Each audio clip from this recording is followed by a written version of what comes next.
O level के exams के लिए बच्चों आप लोगों के पास ये 6 मॉड्यूल हैं। हम बात कर रहे हैं पेपर 1 की, जिसे आप लोग क्या कहते हैं, M1। अब बात ये आती है कि पेपर इतने बड़े बड़े हैं कि बच्चे जैसे ही पेपर खोलते हैं देखते हैं अरे बाप रे इतना सारा syllabus. Computer fundamental, operating system, spreadsheet, Libra office पढ़ना है, ईमेल, डिजिटल और वगैरह वगैरह। आपको बता दें ये सिलेबस अगर देखा जाए तो इसमें से मेन जो है वो 1, 2 और 3 ये आपके प्रैक्टिकल के पार्ट है। भाई राइटर हो गया, स्प्रेडशीट हो गया और प्रेजेंटेशन हो गया। बाकी जितनी कहानी है ये थेरेटिकल है, ईमेल को छोड़ दिया जाए। अब थ्योरी का मतलब होता है कि आप लोगों को इसके बारे में नॉलेज होनी चाहिए। इसे आप कंप्यूटर पे नहीं कर सकते, लेकिन क्वेश्चन फंसते हैं। आज मैं आपको बहुत ही शॉर्ट में बताने जा रहा हूं इस टॉपिक को, जिसका नाम है overview of future skill and cyber security. इसके दो बेनिफिट मिलेंगे, एक ही क्लास में आपकी ये पूरा का पूरा कवर हो जाएगा और जितनी भी चीजें आपको नहीं पता इससे जुड़ी हुई आप सब सीख जाएंगे, ताकि आप लोग डिटेल में एग्जाम में लिख सकें। एग्जाम में लिखने वाला तो क्वेश्चन ही खत्म हो गया।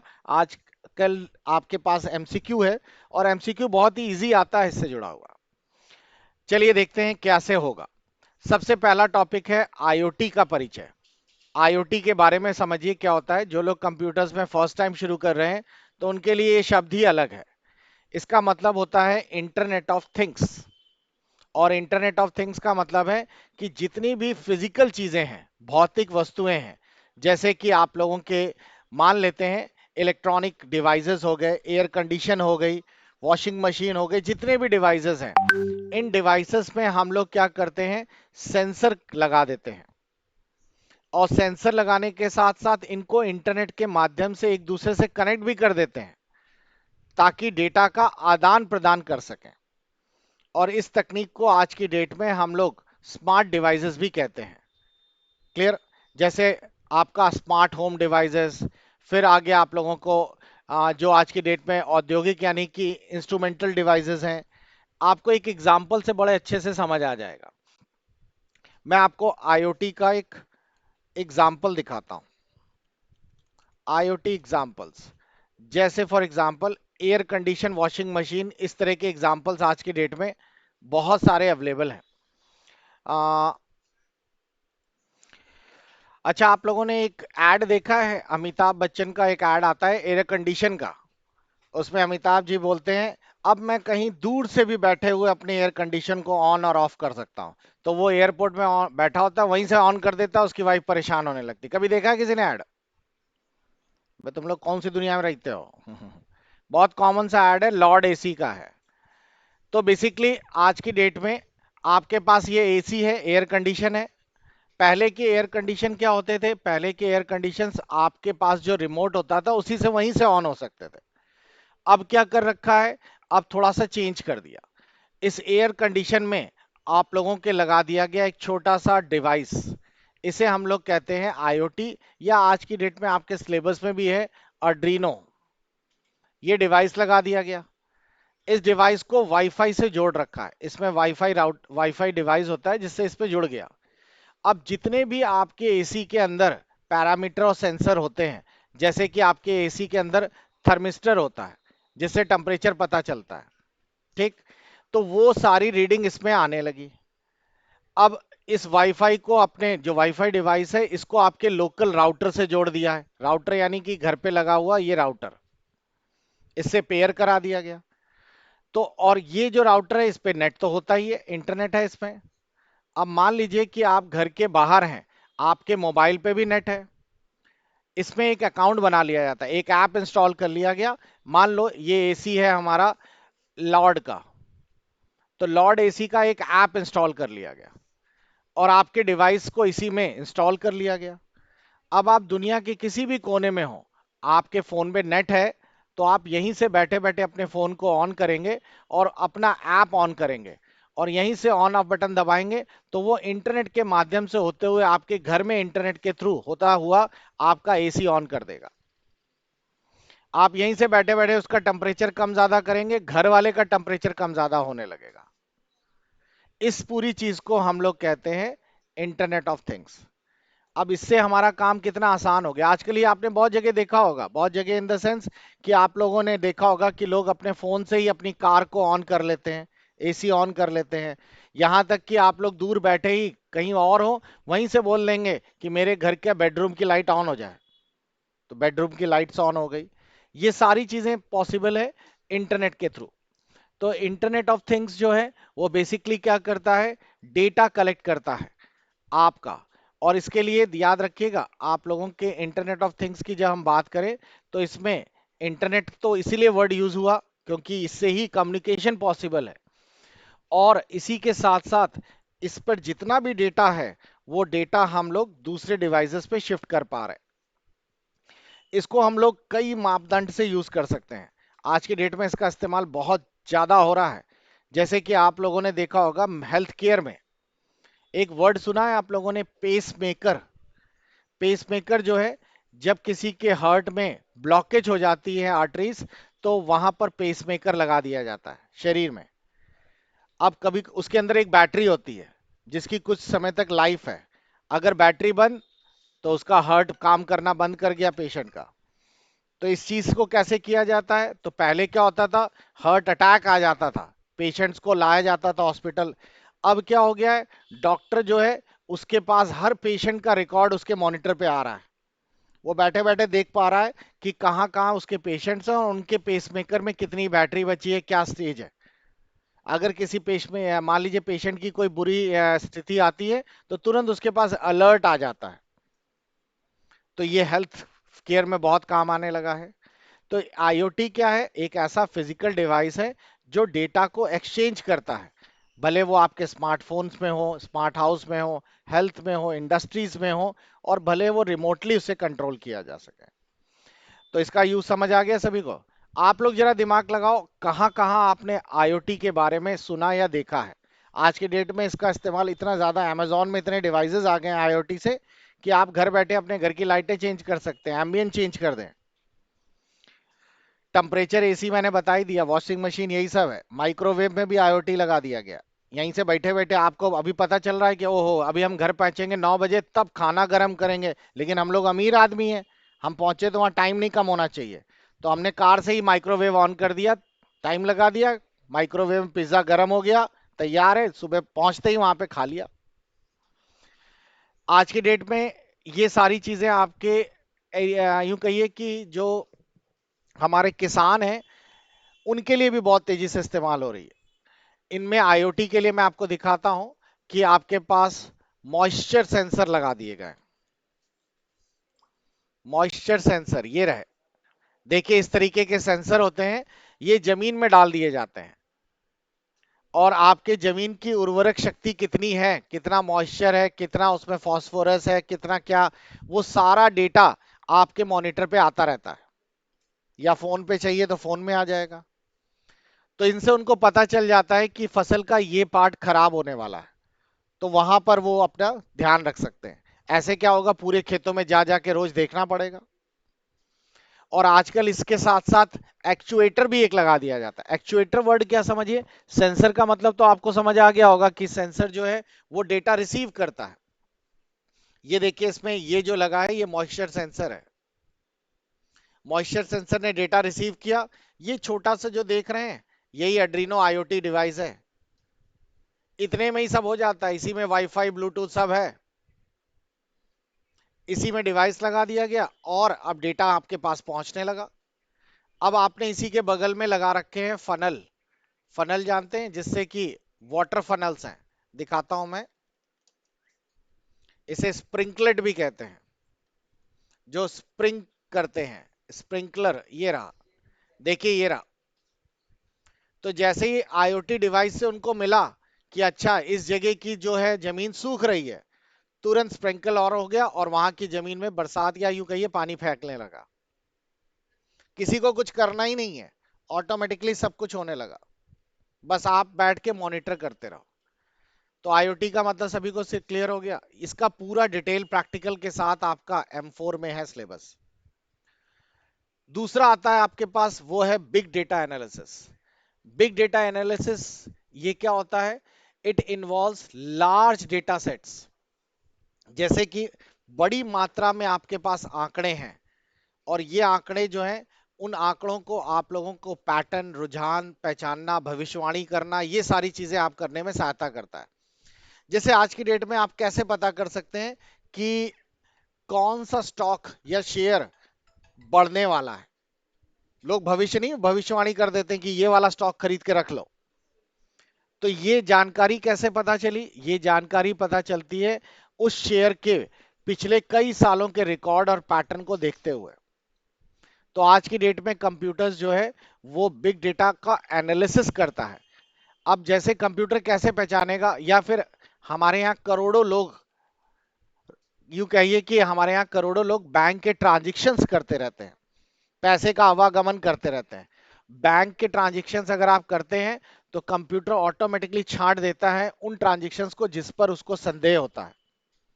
उसने देखा कि अच्छा लाखों का ट्रांजेक्शन हो रहा है, ये 15 अकाउंट ऐसे हैं जिनमें ट्रांजेक्शन्स का रेट बहुत ज्यादा है, बहुत ज्यादा पैसा आ और जा रहा है। उसकी तुरंत रिपोर्ट बनाकर अपने डिपार्टमेंट सेंड कर दी।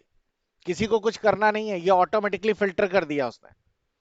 तो जितना भी डेटा था, उस डेटा को उसने पहचाना, उसके रुझान को पहचाना, और उसके आधार पे उसको फिल्टर कर दिया।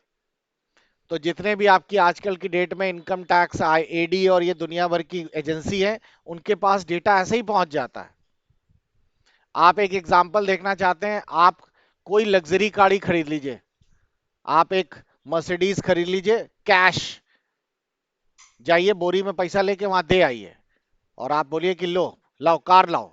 देखिएगा कुछ ही दिन के अंदर आपके पास नोटिस आ जाएगा कि आपकी इनकम कहाँ है। उसने, क्योंकि वो देखता है कि अरे ये लड़का तो निठल्ला है, कभी जिंदगी में इसने इनकम टैक्स भरा नहीं, पैन कार्ड बनाया नहीं, पैन कार्ड चलो बनाया भी है, तो इसके पास 50 लाख की गाड़ी कैसे खरीदने के पैसे हुए? तो डेटा एनालिसिस हो रहा है ना, वहां कोई एक आदमी थोड़ी बैठ के मॉनिटर कर रहा है इतना सारा। तो इसी को कहते हैं बिग डेटा। तो बिग डेटा से ये सारी चीजों का, डेटा का पैटर्न, रुझान, भविष्यवाणी, ये आज की डेट में स्टॉक मार्केट, शेयर ट्रेडिंग, ये इन्वेस्टमेंट के काम जो भी है, ये सब कुछ इसी से किया जाता है। विजिलेंस भी इसी से होता है, यानी किसी पर पूरे निगाह रखना, या इस तरीके से देख सकते हो कि कहाँ डेटा बड़ी तेजी से आदान प्रदान हो रहा है। और सोचने वाली बात है, ये डेटा कितने सारे खरबों में होता होगा। अगला एक वर्ड आता है, वो है क्लाउड कंप्यूटिंग। क्लाउड कंप्यूटिंग क्या है? क्लाउड कंप्यूटिंग का मतलब होता है कि आपके पास जैसे डेटा बहुत ज्यादा, आज की डेट में आप खुद ही देख लीजिए आपके मोबाइल में कितना सारा डेटा होगा। आपके पास आपके कितने सारे फ्रेंड्स के अकाउंट्स हैं, उनमें आप उसको मिस नहीं करना चाहते।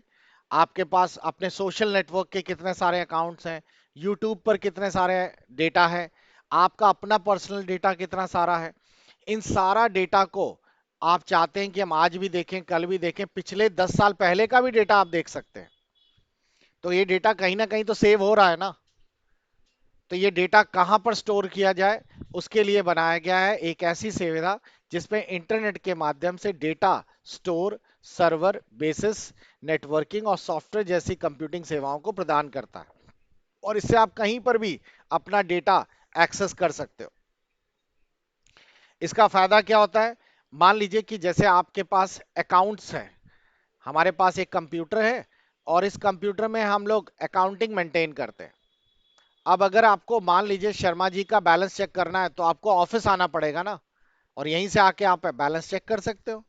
लेकिन अगर इसी पूरे अकाउंट्स को हम क्लाउड में डाल दें, ऑनलाइन डाल दें, तो हम शर्मा जी का खाता अपने घर से बैठे बैठे अपने मोबाइल से देख लेंगे। वो इंटरनेट हमारे पास भी है, क्लाउड हमने भी एक्सेस कर लिया। इसका एक सिंपल सा एग्जांपल है आपकी गूगल ड्राइव। तो क्लाउड कंप्यूटिंग को आप इस तरह समझिए, क्लाउड कंप्यूटिंग आज की डेट में ये सारे डिवाइसेस जो क्लाउड से जुड़े रहते हैं, वो आपको बहुत सारी कंपनी मुफ्त क्लाउड कंप्यूटिंग देती है, क्लाउड स्टोरेज देती हैं। और क्लाउड स्टोरेज के लिए देखिए इस तरीके के क्लाउड स्टोरेज हैं, आपने सुना भी होगा इनके बारे में। जैसे यहां पर आपको देखने को मिल रहा होगा कि गूगल ड्राइव 15 GB की मुफ्त स्पेस देती है। जिनके पास एप्पल फोन है उनके पास आई क्लाउड होता है, 5 GB की मुफ्त स्पेस देता है। और बाकी फिर इनके प्लान्स हैं, आपको आगे और स्पेस चाहिए तो और ले लीजिए। तो ये है क्लाउड कंप्यूटिंग। तो क्लाउड का एक मोटा मोटा मतलब इंटरनेट पे हवा में डेटा रखना।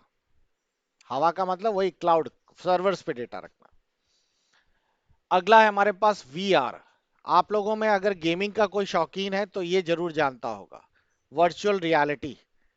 वर्चुअल रियलिटी का मतलब होता है कि हमें वास्तविक देखने वाले वातावरण में अनुभव प्रदान करती है। आप लोगों ने कभी वीआर गॉगल्स यूज किए, हेडसेट? देखिए ये रहे वीआर गॉगल्स। इसको आप लगा लीजिए और दूसरी दुनिया में चले जाइए। वीआर गॉगल्स का एक अपना ही कह सकते हैं कि इसके गेम्स ही अलग होते हैं। आपको ऐसा देखने में लगेगा कि आप लोग जैसे कभी समुद्र में गिर गए, तो ऐसा लगेगा कि आप समुद्र में ही हैं। तो बहुत ही जबरदस्त है। ये चारों तरफ से आप 3D पे काम करते हैं। आप अगर सिर ऊपर नीचे करेंगे तो गेम्स में भी ऊपर करेंगे तो छत दिखेगी, नीचे करेंगे तो जमीन दिखेगी। अगर आप लोग नॉर्मल मान लीजिए कि फाइटिंग और एक्शन गेम खेलते हैं, तो आप लोग ये समझ लीजिए कि अभी आप पिछड़े हुए हैं। अगर आप वीआर वाले गेम खेलने लगे तो अलग ही लेवल में है। बगल में अगर दुश्मन खड़ा है तो आपको ऐसा फील होगा कि पीछे से आवाज आ रही है। मुंडी घुमाओगे तब पीछे खड़ा दिखेगा। इसमें तो क्या होता है, मोबाइल में जॉयस्टिक से आगे पीछे कर लेते हो, लेकिन वो रियलिस्टिक है। लेकिन अगर कोई दूसरा आदमी आपको देखेगा तो वो सोचेगा पागल है क्या, पूरे बेड में कूदा कादी कर रहा है, कभी इधर कूद रहा है कभी उधर। यूट्यूब में आपने इस तरह के वीडियो देखे होंगे।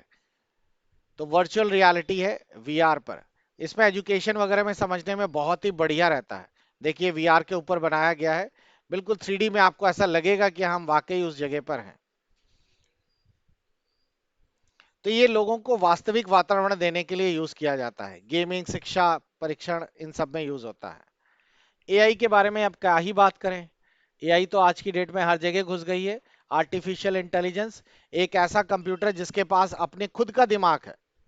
वो आपके द्वारा दिए गए सोर्सेस और आपके द्वारा दिए गए संकेतों के आधार पर खुद डिसीजन लेने लगा है। तो ये एआई एक ऐसी तकनीक है जो मशीन और कंप्यूटर में सभी जगह इंटेलिजेंस का काम करती है। और ये एक ऐसा कंप्यूटर मान लीजिए जो कि आपकी जटिल गणनाओं को खुद ही हल कर लेता है। अब इसका एक छोटा सा एग्जांपल है चैट जीपीटी। नेक्स्ट है सोशल एंड मोबाइल के बारे में। इसके बारे में आपको पहले से पता है, इसके बारे में ज्यादा टिप्पणी नहीं करेंगे, लेकिन इससे जुड़े हुए क्वेश्चन आते हैं। क्वेश्चन कैसा आएगा अभी आपको दिखेगा, अभी मैं इसी के बीच में बताऊंगा कि इंस्टा में पोस्ट कितने अक्षरों तक लिखी जा सकती है। आपके पास व्हाट्सएप में जो ग्रुप होता है उसकी कितनी कैपेसिटी है। इस तरीके के सवाल इस पे जुड़े हुए रहते हैं। एक शब्द और आता है बहुत फेमस है, ब्लॉकचेन। ब्लॉकचेन क्या होता है ये बता दें। ये बिटकॉइन से जुड़ा हुआ है। आज की डेट में आप लोगों ने इसके बारे में सुना होगा, क्रिप्टो करेंसी। क्रिप्टो वर्ड का मतलब ही होता है कोडेड करेंसी। अब होता क्या है, इसके मतलब समझ लीजिए, जैसे हम इंडिया में रुपए का इस्तेमाल करते हैं।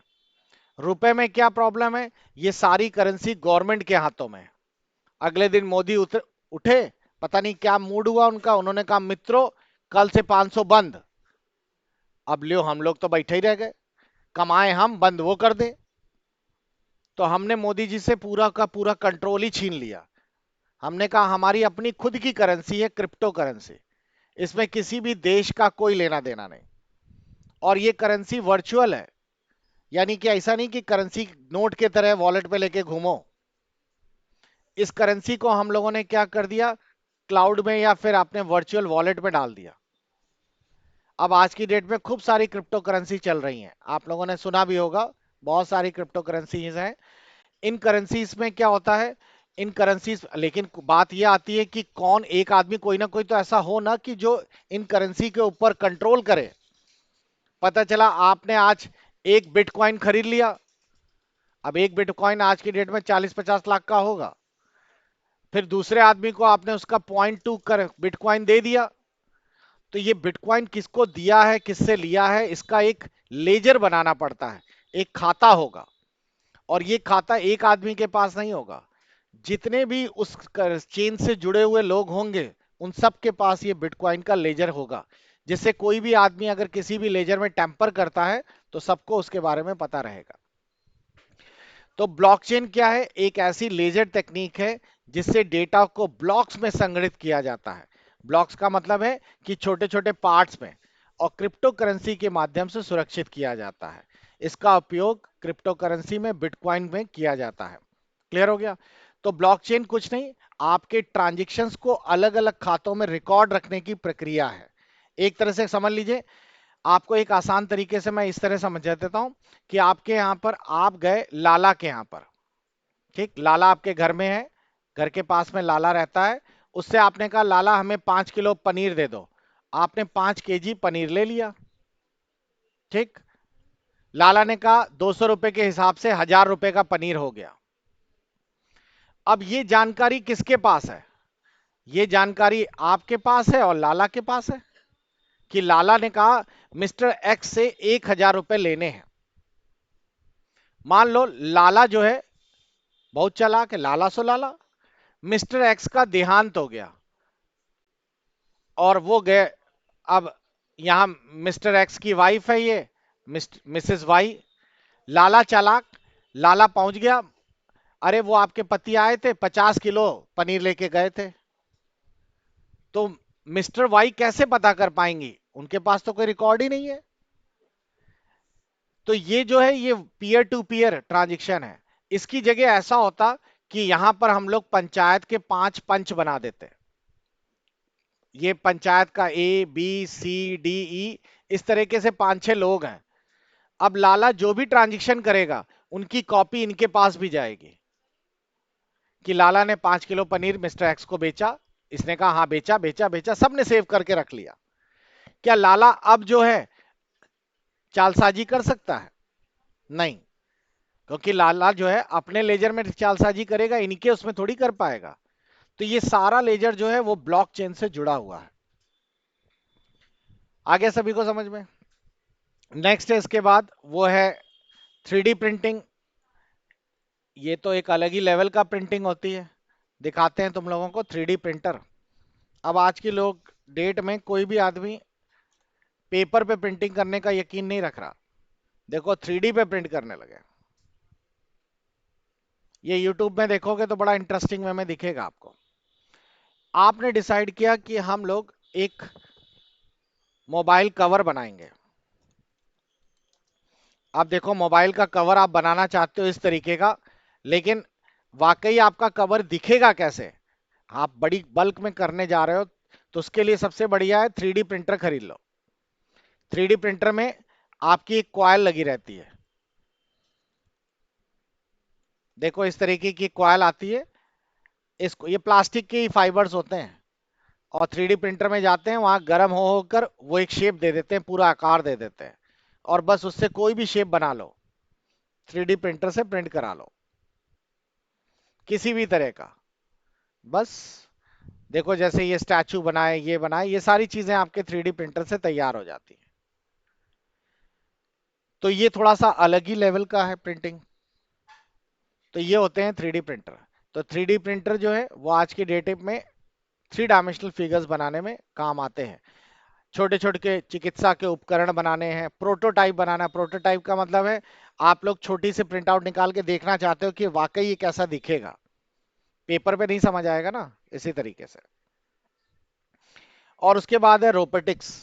रोबोटिक्स जो है, या जो रोबोटिक्स है, ये बेसिकली आरपीए, जिसे रोबोटिक प्रोसेस ऑटोमेशन कहते हैं, जिसका मतलब है कि आप कोई भी प्रक्रिया जो है रोबोट्स में बार बार, जैसे कि फॉर एग्जांपल मान लीजिए कि आज की डेट में आपके पास प्रिंटिंग का काम है, पेंटिंग का जैसे कह लीजिए, आपको दीवार पेंट करनी होती है। अब दीवार पेंट करने के लिए आप लोग एक लेबर लगाएंगे, वो बैठ के पेंट करेगा। प्रक्रिया तो वही है ना, कि भाई वो आप एक कूची खरीद के लाइए, ब्रश, उसके बाद पेंट डुबोइए और पेंटिंग करने लगिए। क्यों ना ये काम रिपीट हो रहा है बार बार, तो हम लोग इसको ऑटोमेशन कर दें। ऑटोमेशन का मतलब होता है स्वचालित, खुद ही करने लगे। हमने एक रोबोट बनाया, उसके अंदर दीवार की फोटो डाल दी, उसने उठा के ब्रश, जितने भी उसके लिक्विड चाहिए जैसे ये सब मिक्स किया, और खटाखट चालू हो गया, बार बार दोहरा रहा है उसी चीज को। और ये ना थकेगा। ऐसा तो है नहीं 5 बज गया लेबर चला गया, ये पूरी रात काम करता रहेगा, अगले दिन सुबह आओगे देखोगे मकान तैयार। तो आजकल तो रोबोटिक मकान भी बनने लगे हैं। ये रहे, इंडिया में पहला एक रोबोटिक मकान तैयार हुआ है। और इसको बनाना हम लोगों को, एक कमरा मकान बनाने में लगते हैं 4 5 6 महीने, ये 2 ही दिन में तैयार। बस खिड़की दरवाजे लगाओ और बढ़िया सोफा डाल के फैल जाओ। देखो इस तरीके का पूरा सीमेंट का लेप लगा के पूरी दीवारें बनाता रहता है। एक बार प्रोग्राम कर दो इसमें, ये आपको यूट्यूब पे सब मिल जाएंगे, 3D प्रिंटर हाउस, रोबोटिक्स, ये सारा कुछ। साइबर सिक्योरिटी, ये भी बहुत जबरदस्त ऑप्शन है आज की डेट में। साइबर सिक्योरिटी इसलिए जरूरी है क्योंकि सब कुछ तो ऑनलाइन हो गया है। आपका सारा डेटा जो है, ओटीपी और बैंक अकाउंट, सब कुछ तो इसी से सुरक्षित है। तो इंटरनेट पे जब भी डेटा होगा तो उस पर साइबर अटैक भी होगा, और उसकी सुरक्षा करने के लिए आपको जरूरत पड़ेगी फायरवॉल, एंटीवायरस, और ना जाने ऐसे कितने सारे सॉफ्टवेयर और हार्डवेयर की। फायरवॉल के बारे में समझ लीजिए क्या होता है। फायरवॉल सुनने में तो लग रहा है कि अच्छा, आग की दीवार। तो ये आग की दीवार नहीं है, एक डिवाइस है इस तरीके का। और आपको बस करना क्या होता है, जब भी कोई डेटा इंटरनेट से आ रहा है, तो वो डेटा जब इंटरनेट से यहाँ पर आ रहा है, तो उस डेटा में वायरस भी होंगे, ना जाने कितनी चीजें होंगी। फायरवॉल एक इस तरह का डिवाइस है जो इंटरनेट से आने वाले जो फालतू के डेटा को है उन्हें ब्लॉक कर देता है, और आपका परमिटेड डेटा ही पास करता है एक यूजर से दूसरे यूजर में। समझ आया? इसमें आप लिस्ट लिमिटेशन दे सकते हैं। जैसे आप थोड़ी देर में देखते हैं, अच्छा ये यूजर वन जो है दिन भर व्हाट्सअप खोले बैठा रहता है, फेसबुक चलाता रहता है, आपने यूजर वन के अंदर फेसबुक ब्लॉक कर दिया, अब वो कुछ कितना भी करे वो चलेगी नहीं। तो ये ब्लॉक और ये चीजें इस फायरवॉल के अंदर एक सॉफ्टवेयर की मदद से कर सकते हैं। तो सभी को क्लियर हो गया? तो ये चीजें मैंने आपको बता दी एक ओवरव्यू के बारे में। अब चलिए इससे जुड़े हुए क्वेश्चंस देखेंगे हम लोग। क्वेश्चंस जो हैं वो आप लोगों को मिलेंगे जो भी आप लोग कोर्स ले रहे हैं। जैसे आपके पास ये कोर्स है, कंटेंट में जाइए, आप पूरी क्लासेस को शॉर्ट में समझना चाहते हैं, तो मैंने यहाँ पे एग्जाम टाइम नाम से एक फोल्डर बना दिया है। इसके अंदर आपको बहुत ही सारा शॉर्ट में सारे टॉपिक्स मिल जाएंगे। जैसे अभी जो मैंने बताया फ्यूचर स्किल और साइबर सिक्योरिटी, वो यहाँ पर है।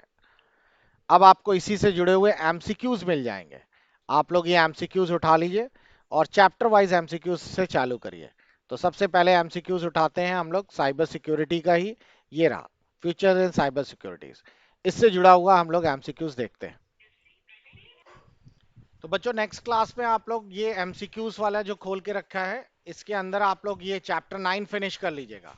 इस चैप्टर 9 को हम लोग अभी कवर भी करेंगे, ताकि आपको जो मैंने बताया साइबर सिक्योरिटी, इससे जुड़े हुए टॉपिक्स आपको क्लियर हो जाए। मैं कुछ नई पीडीएफ भी अपलोड करूंगा जो आपको इजीली क्लियर हो जाएगी।